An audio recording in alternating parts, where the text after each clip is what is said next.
Salut à tous, soyez les bienvenus sur la chaîne qui déboîte. Aujourd'hui sur la chaîne qui déboîte, grand événement puisque j'ai devant moi un prototype. L'objet qu'on va tester aujourd'hui n'est même pas encore entré en production finale. Vous vous en doutez, ça va être une petite campagne Indiegogo qui n'a même pas encore commencé, hein. Ça va plus tarder maintenant, m'a-t-on dit. Cet objet, c'est un micro-PC hybride, c'est-à-dire que c'est une petite machine sous Windows 10 qui se transforme en tablette avec un écran tactile dessus. C'est une machine qui a une fiche technique plutôt sympa et qui néanmoins coûte 299 $. Moins de 300 $, ça faisait longtemps qu'on n'avait pas vu un micro-PC à ce prix-là. Aujourd'hui, les trucs comme la GPD Win ou les tablettes Surface, faut sortir le billet de 500 minimum. Alors que peut bien valoir une petite machine comme ça à un prix aussi réduit? Est-ce qu'on va réassister au grand retour des micro-PC pas chers type EEE-PC qui étaient à la fois bon marché et très capables? Eh ben c'est parti pour le test, on va bien voir. Bien alors, la marque du produit que nous allons tester aujourd'hui, c'est Picago, et le nom de ce prototype, c'est Picago Elliot, mais attention, ce nom-là, lui, sera peut-être amené à changer sur le produit final, puisque, je vous le répète, j'ai ici entre les mains un des tout premiers prototypes fonctionnels.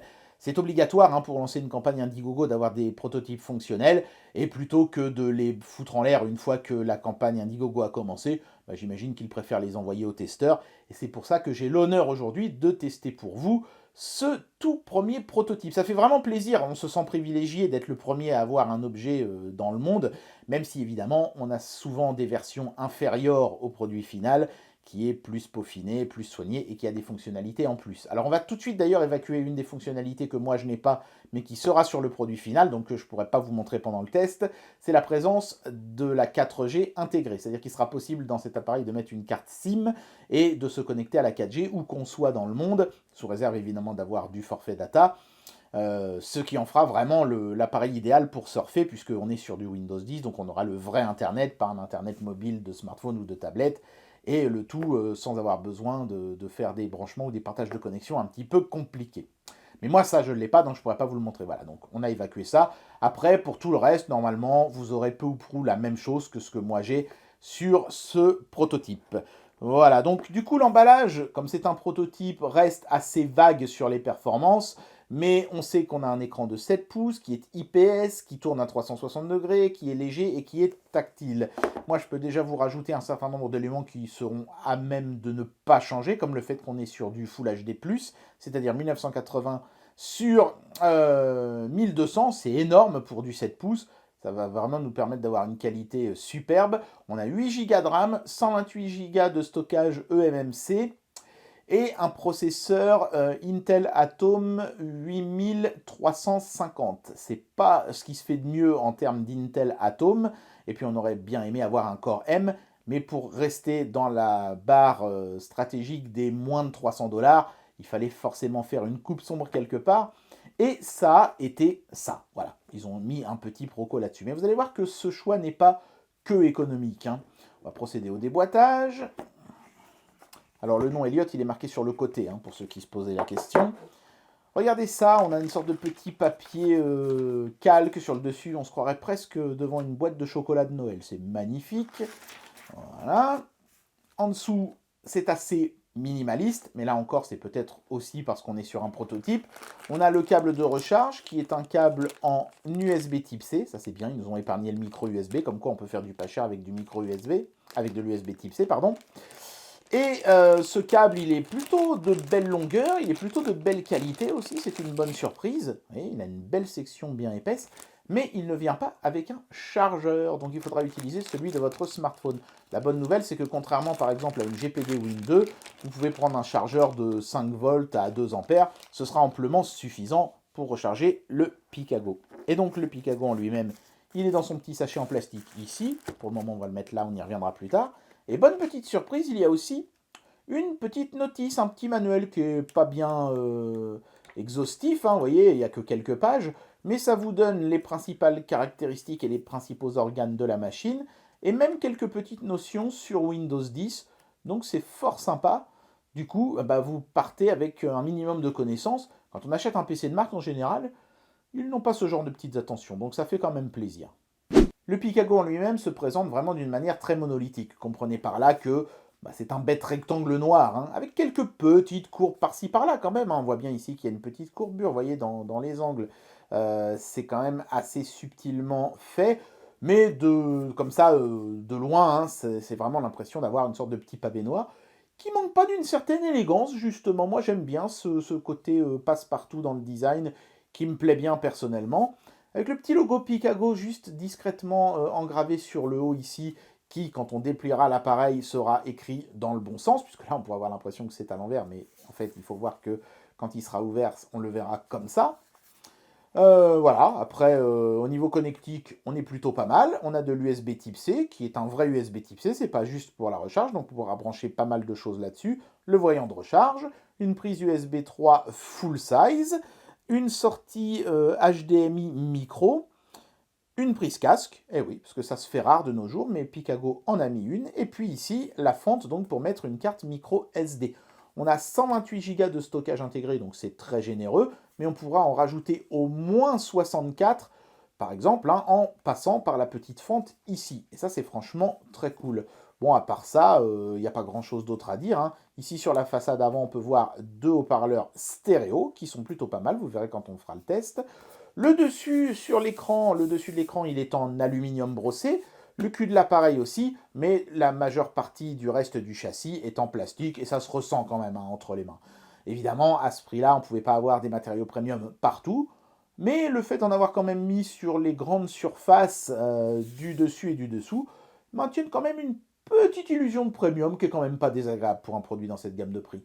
Une fois déplié, l'objet dévoile donc son écran tactile et son petit clavier, qui est un vrai clavier, hein, avec des membranes, mais qui sont très similaires à ce qu'on a habituellement sur les laptops de milieu de gamme, on va dire.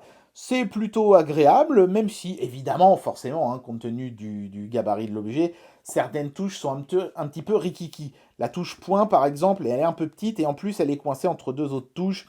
On a tendance à faire quelques petites erreurs de frappe dans ce coin-là du clavier, mais c'est plutôt quand même globalement bien fait. Alors attention évidemment, ce sera un clavier QWERTY, hein, ce sera systématique sur toutes les versions du Picago.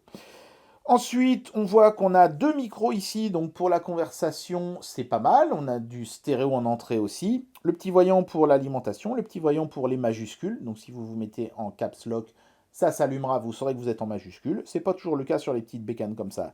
C'est bien de l'avoir fait. Et le système de pointage, c'est un petit pavé tactile ici dans le bas. C'est quelque chose qui ressemble un petit peu à, vous savez, cette espèce de petit joystick qu'on mettait au milieu du clavier chez IBM. Bon, c'est pas l'idéal, mais c'est ce qui pouvait être le plus précis, je pense, encore une fois, compte tenu du gabarit de l'appareil. Après, rien ne vous empêche de mettre une souris dessus, même si évidemment ça nuira pas mal au côté contenu de l'appareil. Le bouton rond ici, c'est pas un lecteur d'empreintes, c'est tout simplement le bouton Power On-Off. Et alors donc, la particularité de l'appareil, c'est que sa charnière est double, c'est-à-dire que si je pousse dessus jusqu'à l'horizontalité et qu'ensuite je continue de pousser dessus, il y a une deuxième charnière cachée sous la première ici qui me permet tac, de replier complètement l'écran et d'avoir une tablette. Alors une tablette épaisse évidemment, hein, mais néanmoins bien conçue puisque quand on est dans cette position-là, automatiquement toutes les touches du clavier se désactivent, ce qui vous évite de faire de faux inputs quand vous vous servez de l'appareil en mode tablette. Regardez-moi ça si c'est pas magnifique. Franchement, l'impression de solidité de la charnière est bonne. Elle est tac, avec des petits crantages qui rassurent. Tac, ça fait un bruit satisfaisant quand on le ferme. J'ai plutôt une impression de solidité et de durabilité. Et ça, c'est important pour un produit comme ça. Le plus gros point fort du Picago Elliott, c'est clairement son écran. 7 pouces, 1200p, c'est juste une valeur monstrueuse. Le DPI de cet écran surpasse celui de la GPD Win 2. Par contre, si on voulait chipoter, on pourrait peut-être dire que le contraste et la saturation des couleurs sont légèrement en deçà. Mais vu le prix auquel est vendu le Picago, l'écran est vraiment largement à la hauteur. C'est une excellente surprise et le confort est top. Si vous voulez utiliser cet appareil comme une liseuse, par exemple, c'est important d'avoir une très bonne définition. Et là, c'est pas seulement très bon, c'est carrément excellent. L'objet est plutôt bien conçu, puisqu'en plus, quand je le replie pour le mettre par exemple en mode tablette ou en mode chevalet, je vais avoir ce petit message qui va me demander si je veux passer en mode tablette. Donc là, je vais répondre oui. Donc en mode chevalet, je peux poser l'appareil comme ça et me regarder mes petits films ou mes petites séries sur la tablette d'un train ou d'un avion. Parce que non, mais les écrans dans les avions, on est bien d'accord qu'ils sont dégueulasses, on voit rien dessus et franchement c'est de la merde. Bah là vous aurez votre propre écran d'une super bonne qualité et vous rendrez tous vos voisins jaloux. Et puis bien sûr, tout ce qui permet d'utiliser l'appareil confortablement en mode tablette va s'activer, comme par exemple l'accéléromètre qui permet de faire pivoter l'écran quand on fait pivoter le produit.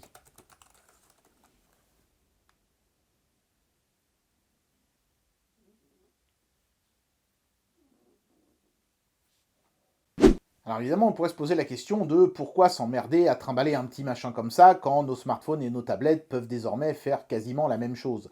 Bah, je suis désolé, hein, mais pour moi, les tablettes et les smartphones ont beau être d'excellentes machines très polyvalentes, elles sont encore loin de pouvoir atteindre la polyvalence d'un PC sous Windows 10. Là, par exemple, j'ai lancé Paint.net, et le fait d'avoir un curseur, ne serait-ce que ça, permet d'avoir une précision inégalée. Alors, je sais qu'on peut avoir un curseur, par exemple, en branchant une souris sur une tablette Android, mais les logiciels n'ont pas été conçus de base pour pouvoir être agréablement utilisés avec ce genre de fonctionnalité, alors que sous Windows, si.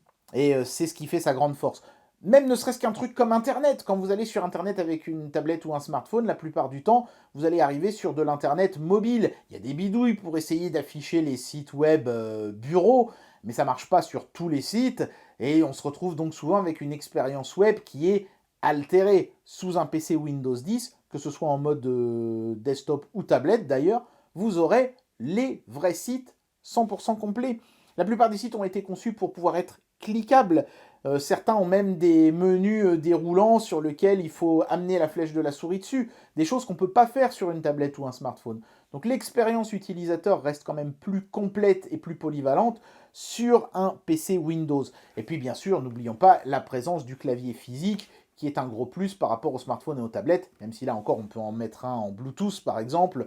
Mais bon, ça fait beaucoup de choses à trimballer, alors que là on a vraiment un package tout en un qui est vraiment bien foutu. C'est quelque chose que vous n'utiliserez pas à la place de votre smartphone ou de votre tablette, mais ce sera un complément vraiment valuable. Oui, c'est un mot qui existe. En anglais en tout cas.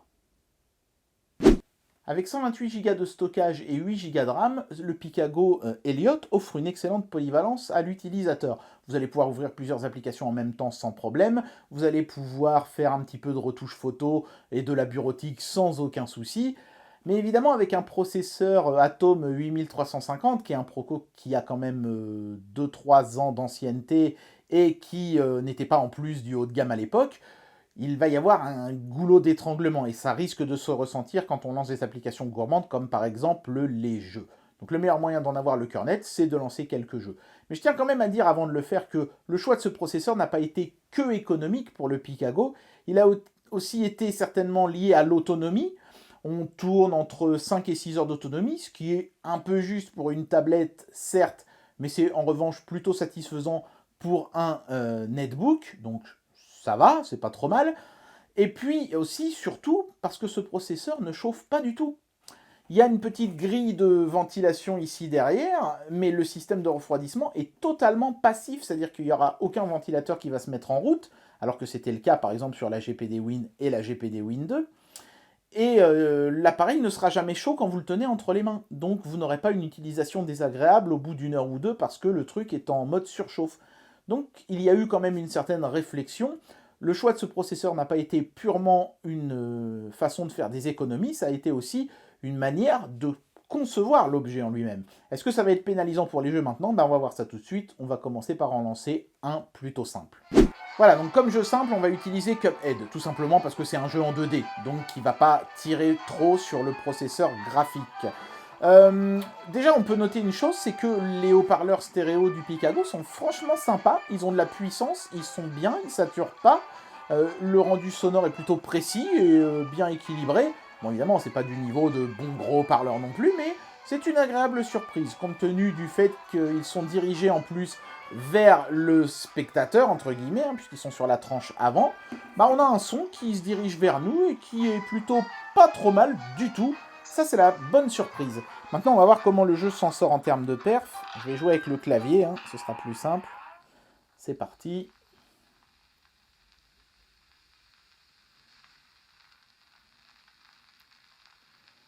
Bon, les temps de chargement sont aussi liés à la puissance de la machine, mais ça va, il reste quand même globalement raisonnable et comparable à ce que j'aurais eu sur une GPD Win 1. Voilà, je pense qu'on va être bon. Voilà. C'est parti. Attendez, je connais pas la touche pour tirer. Ah, c'est celle-là, voilà. Donc, bah écoutez, qu'est-ce que je peux dire? C'est jouable, hein. Ça va, hein. Mais le framerate, c'est quoi, là? C'est 30 frames secondes, hein, pas plus, hein. Ce jeu-là, il peut tourner normalement en 60 FPS, hein. Et là, c'est pas le cas. La puissance de la machine n'est pas suffisante. Bon, je m'y attendais, hein. Le Proco, c'est vraiment un Proco entrée de gamme de chez Intel. Et en plus, c'est pas de la dernière gêne. Donc c'est jouable, c'est la bonne nouvelle, donc des petits jeux ça fonctionnera, il faudra pas être trop gourmand quand même. Allez, histoire quand même d'avoir testé le truc jusqu'au bout, on va essayer un jeu 3D. Un jeu ancien, mais 3D quand même. Bien alors on va jouer à Portal 2. Oui, je choisis pas un jeu ultra récent, parce que là ça ramerait à coup sûr, ce serait pas intéressant. Le but c'est de voir si des jeux moyennement récents peuvent fonctionner. Moyennement récents, évidemment ça fera certainement rigoler certains, je vais baisser un petit peu le son. Parce que Portal, c'est plus tout jeune. Mais pourquoi j'ai choisi un jeu comme ça? Bah, parce que, vous voyez, hein, même en mettant les graphismes au minimum et tout, bah, c'est pas ça. Hein. C'est pas injouable, encore une fois, hein, exactement comme pour Cuphead. Mais il y a beaucoup de drops de framerate. Hein. Là, je pense qu'on oscille entre 20 et 40 frames selon la quantité de choses à afficher. Et là, vous voyez, hein, dans une pièce qui est un peu compliquée, le jeu galère un petit peu. Je vais quand même essayer d'avancer un petit peu pour voir si ça reste quand même suffisamment jouable, mais bon, c'est pas une machine gaming, voilà, faudra vous faire une raison. C'est pas du tout une machine gaming. Voilà, ouais, les particules et tout, c'est... Ouais, c'est pas top top, hein. C'est même franchement poussif. Bon, bah voilà. On s'en doutait, mais maintenant on en a la confirmation. Le Elliott n'est pas vraiment une machine taillée pour le jeu. Alors, mon prototype n'est pas équipé de la 4G promise au modèle final, mais je peux quand même vous parler de ses performances en Wi-Fi. J'utilise speedtest.net pour ça. Certains me disent que c'est pas la meilleure méthode parce que ça teste plutôt la vitesse de ma connexion que la vitesse de mon Wi-Fi. Mais j'ai la fibre à 1 gigabit. Donc, a priori, à moins que le Wi-Fi de cet appareil soit lui aussi 1 gigabit, ce qui m'étonnerait fortement, la valeur indiquée sera celle du Wi-Fi, puisque ce sera là que se situera le goulot d'étranglement. Donc, on y va. Hop, c'est parti pour le test. Alors déjà, l'appareil n'est pas compatible avec le Wi-Fi 5 GHz. Donc ça, c'est à prendre en compte. Donc là, du coup, je suis sur une connexion à 2,4.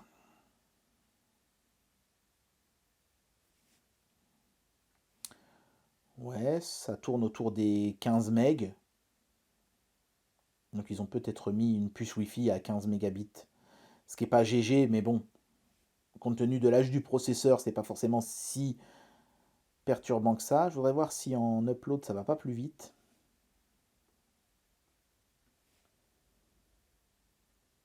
Ah, un petit peu quand même. Donc ça doit être un Wi-Fi à 30 MB qu'ils ont mis là-dedans. Hein, c'est cohérent avec les résultats qui s'affichent ici. Donc une petite puce Wi-Fi modeste, bah, qui tirera pas trop sur la batterie, ça c'est l'avantage. Mais si vous avez comme moi une connexion web très rapide, ce ne sera pas votre meilleur compagnon pour le surf. Bah, on va dire que pour surfer sur des Wi-Fi publics qui en général tournent autour de ces valeurs-là, hein, 20-30 mégas, ce sera néanmoins amplement suffisant. Élément important sur ce genre de petit PC que vous allez par exemple avoir envie de trimballer dans un avion pour regarder vos séries, les performances en lecture vidéo.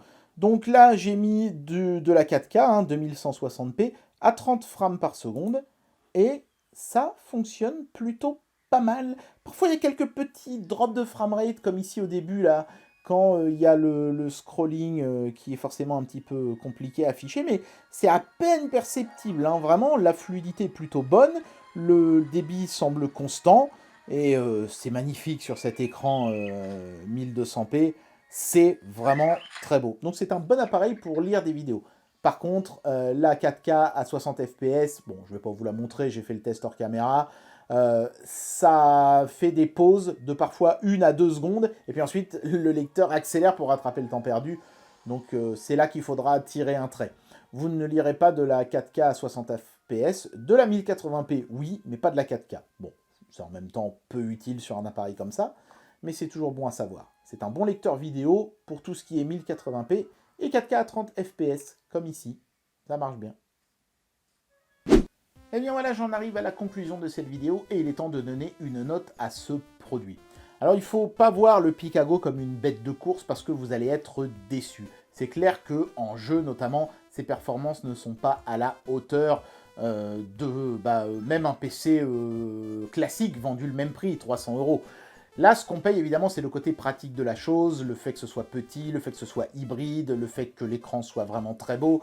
Et ça, pour ça, on ne peut pas dire qu'on soit volé. À 300 balles, je ne m'attendais pas notamment à avoir un écran aussi magnifique. L'appareil ne manque pas de plein de petits avantages, son côté hybride et son côté bel écran étant vraiment ce qui ressort le plus. Le son aussi est plutôt agréable, ce qui en fait un bon petit appareil pour se regarder des films ou des séries, et aussi évidemment un compagnon idéal pour les gens qui ont besoin d'avoir un PC toujours sous le coude. Par exemple les gens dont c'est le métier, je sais pas, par exemple quelqu'un qui doit consigner des choses dans un stock en se trimballant avec un PC sous le bras, ce sera évidemment super pratique d'avoir ce genre de machine plutôt qu'un laptop classique.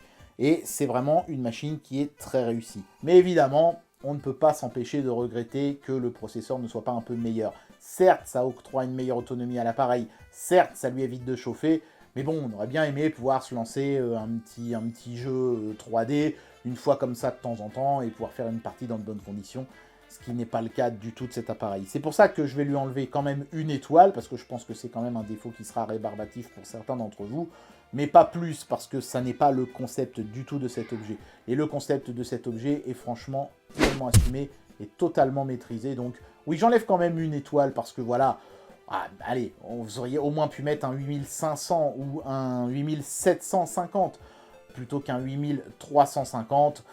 Mais voilà, ça coûte 300 balles, la qualité et la versatilité de l'objet sont vraiment au rendez-vous.